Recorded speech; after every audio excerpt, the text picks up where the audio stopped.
नमस्कार, one India Hindi में आपका स्वागत है। आरबीआई के पूर्व गवर्नर रघुराम राजन ने कोरोना वायरस से बुरी तरह प्रभावित देश की अर्थव्यवस्था को रास्ते पर लाने के लिए कर्ज का बोझ कम करने के लिए सरकार को अहम सलाह दी है।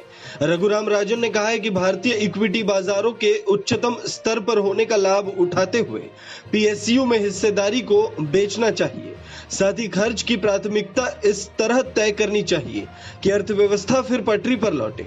उन्होंने कहा कि पीएसयू की संपत्ति को बेचकर आमदनी और खर्च के बीच अंतर को कम किया जा सकता है। ईटी नाउ को दिए इंटरव्यू में उन्होंने कहा कि 1 अप्रैल से शुरू होने वाले वित्त वर्ष के बजट में गरीब परिवारों और छोटे और मझले उद्यमों को राहत देनी चाहिए और इसके बाद इकोनॉमी को पटरी पर लाने के लिए ध्यान देना चाहिए। उन्होंने बताया कि सरकार को खर्च की प्राथमिकता तय करनी होगी, जैसे गरीब परिवारों और छोटे कारोबारियों को राहत पहुंचाई जाए। रघुराम राजन ने कहा कि खर्च बढ़ाने के लिए जरूरी संसाधन पीएसयू को बेचकर मिल सकते हैं।